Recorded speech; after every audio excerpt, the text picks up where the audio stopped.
fact, looks like there's just a buggy, in fact, in lane 3. And I don't know if that's Spirit, but getting ready to push it. Actually, it does look like Spirit. 3, 2, 1, ready. And we're off in the first exhibition heat as the first pusher is gradually making their way up the hill. They need your applause. This is Hill 1, the most painful activity on campus, aside from a couple CS finals I've seen before. But they're making it up the hill, making pretty good time, in fact. They need your support, crowd, so just cheer them on. You're going to be seeing the buggy go through the course. Make sure you stay off the course. It's not a bad Hill 1 time for an exhibition heat. I've seen slower as they get ready to make the transition at a split time of about 32, 33 seconds. So make their final shove off to Hill 2.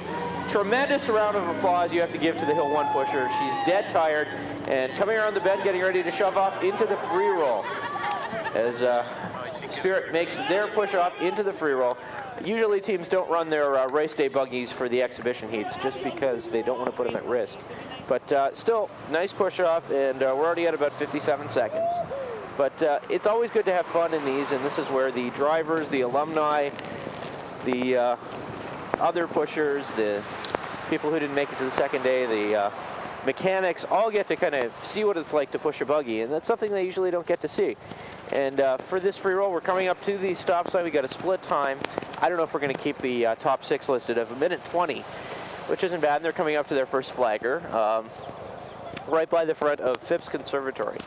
And coming down the hill, going around the bend, and again, Spirit, probably a little more known than other organizations to spin out in the chute, so you do want to make sure that they are taking this route cleanly.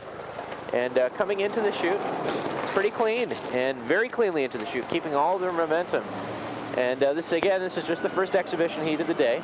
And we are coming up the backside near Scaife Hall. It's going to roll 1, 2, 3, 4, 5 windows.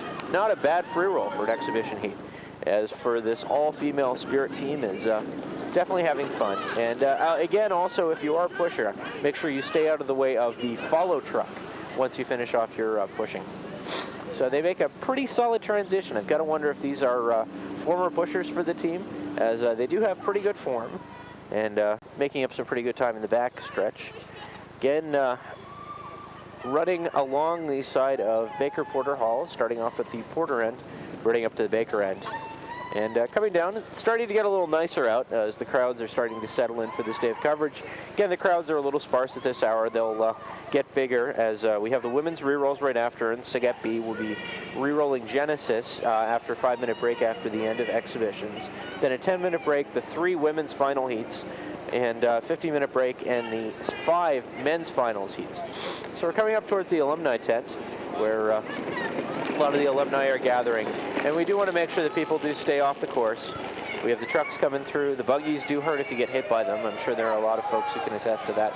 And we're coming up towards the finish line for a not so bad women's Spirit all-female team push team. And they're coming up towards the final. It looks like they're going to cross it at around 3 minutes and 18, 19, 3 minutes and 20 seconds, which is actually very fast for an exhibition heat.